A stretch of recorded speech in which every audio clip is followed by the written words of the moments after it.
We shall completely destroy Japan's power to... Kabi-kabilang digmaan ang nagaganap ngayon sa mundo. Ang walang humpay na gyera sa Israel at Gaza, ang mahabang yugto ng alitan sa Russia at Ukraine, at tumitinding mga tensyon sa pag-aagawan ng mga teritoryo. Tila wala na atang ligtas na bansa sa mundo, at marami sa atin ang nangangamba sa tuwing pag-uusapan ang kaligtasan, lalo na kung ang digmaan ay sinasamahan ng pinakamapinsalang mga armas, ang nuclear bomb. Hindi malabong mangyari ang posibilidad ng pagkakaroon ng nuclear war sa mundo, gaya ng nangyari nung bagsakan ng dalawang atomic bomb ng Estados Unidos ang Japan sa Hiroshima at Nagasaki ng World War II. At dahil sa pangyayari, isa ito sa nagtulak upang formal na sumuko ang mga Hapon sa Amerika sa itinuturing na pinakamadugo at pinakamapinsalang digmaan sa kasaysayan ng mundo, ang ikalawang digmaang pandaigdig na kumitil ng tinatayang 70 to 80 milyong katao. Karamihan ay mga sibilyan. Terrible at nakakakilabot ang digmaang ito dahil dito unang ginamit ang pinakamapinsalang armas pandigma, ang atomic bomb na naghatid ng takot sa maraming may buhay, sumira ng kapaligiran at nagpabagsak ng ekonomiya ng bansa. Kaya kung magkaroon man ng digmaang nuclear ngayon, ito ay hindi biro. Sa ngayon kasi ito ay napakalakas na at higit na mapanganib ang mga bombang nuclear. May mga bansa pa kayang ligtas sa nuclear bomb. Ano-anong mga bansa ito? 10 sa pinakaligtas na bansa sa nuclear attack. Yan ang ating aalamin. Pang-10, Sri Lanka. Sri Lanka, isang republika sa Indian Ocean, ay nasa timog silangan ng India. Ang bansa ay mayaman sa kultura, natatanging kalikasan, at may kasaysayan na umabot ng 2,000 taon. Bakit ligtas ang Sri Lanka? Ang islang bansa ay malayo sa mga target ng nuclear. Meron lamang itong mahigit 20 milyon katao at kakulangan sa infrastruktura, kaya't mahirap para sa isang nag-aatake na magdulot ng malawakang pinsala. Pang-9, Nepal. Ang Nepal ay isa sa pinakaligtas na bansa sa Asia. Ito ay nakakagulat dahil nasa pagitan ito ng India at China. Katulad ng South Korea, North Korea, hindi nais ng mga kapitbahay ng Nepal na magbaba ng bomba sa kanilang harap.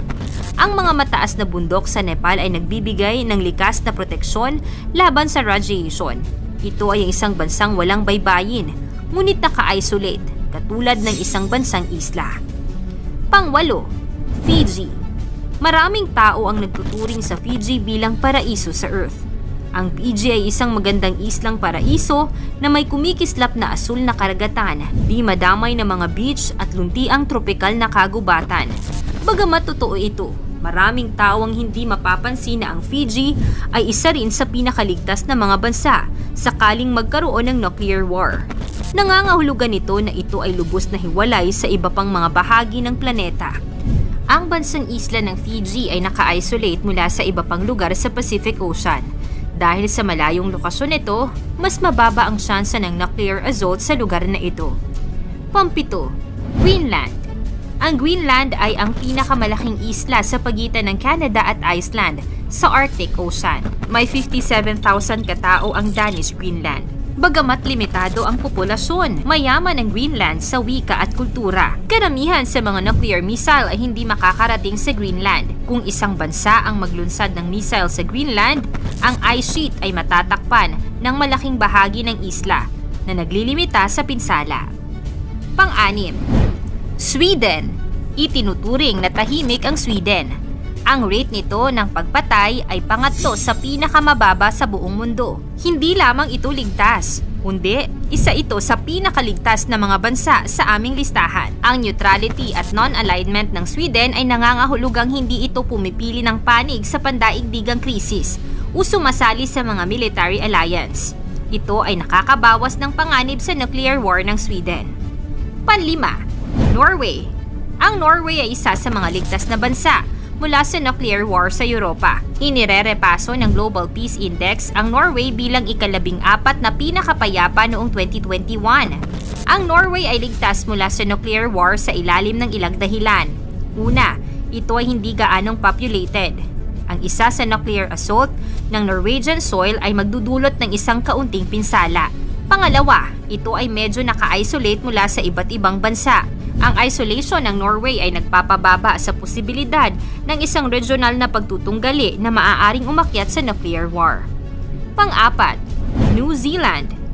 Madalas tingnan ng New Zealand bilang tahimik at magandang bansa. Alam mo ba na sa isang pag-aaral ay nagsasaad na ito ay isa sa mga nasyon na maaaring mabuhay sa isang nuclear war? Ang pagsusuri ng University of Southampton na inilathala sa Nature Communications ay sumusuri kung aling mga bansa ang maaaring mabuhay sa isang nuclear blast dahil sa maliit na populasyon, layo mula sa mga target ng nuclear, at kakulangan sa military infrastructure, mataas ang marka ng New Zealand. Pangatlo, Australia.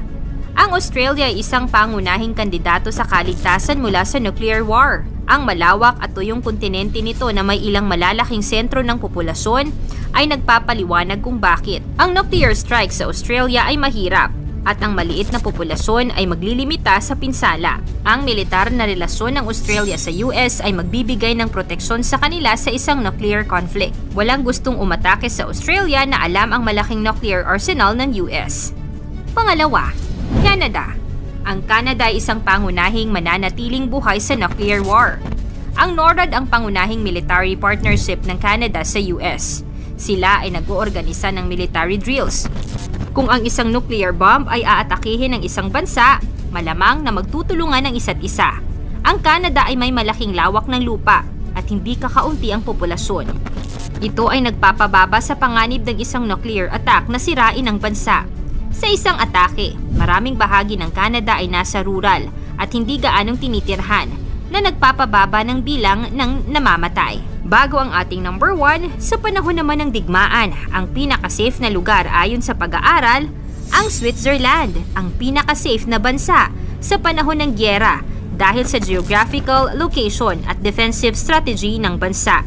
Ang Switzerland din ang isa sa bansa na hindi nakisangkot sa digmaan noong unang digmaang pandaigdig at ikalawang digmaang pandaigdig. Kahit napapalibutan ang bansang ito ng mga bansang kasali sa gyera at ang ibang mga tao dito ay may kanya-kanyang bunker, ang bunker ay matatagpuan sa ilalim ng lupa. Ginagamit upang protektahan ang mga tao na nasa loob nito mula sa iba't ibang uri ng pag-atake, lalo na sa mga pagsabog ng bomba. At ang una, Iceland. Ang Iceland ay isa sa islang bansa sa North Atlantic. Meron itong halos 300,000 residente at 103,000 square kilometers. Dahil sa kanyang kalayuan, kawalan ng military at geothermal energy, ang Iceland ay isa sa pinakaligtas na lugar sa nuclear war. Hindi maabot ng nuclear missiles ang Iceland nang hindi napapansin dahil sa isolation ng North Atlantic Ocean. Ang limitadong populasyon at sukat ng Iceland ay maglilimita sa pinsala mula sa isang nuclear missile. Ang totoo, walang bansa ang nakakatiyak ng lubos na kaligtasan. Pero may ilang mga bansa na may mas mataas na chance dahil sa proteksyon at mas mababa ang tsansa na maging target ng nuclear attack. Maaaring dahil ito sa mga geographical nilang lokasyon o dahil sa kanilang political stability at kakayahan na makabangong muli. Pero ang higit sa lahat at napakamakapangyarihang sandata na pwede nating gawin ay patuloy na manalangin at magtiwala sa Diyos. Dahil aminin natin sa hindi, wala namang pinakaligtas o safe na lugar kung hindi tayo iingatan at tutulungan ng Diyos. Kaya ngayon pa lang ay magpakabait na tayo. Magbalik loob sa paglilingkod sa Diyos para kung dumating man ang matitinding digmaan, may Diyos na gagabay at mag-iingat sa atin. Kaya kung maganap ang nuclear war, anong gagawin mo? At saan ka pupunta? Ikomento mo naman ito sa ibaba. Paki-like ang ating video, i-share mo na rin sa iba. Salamat at God bless!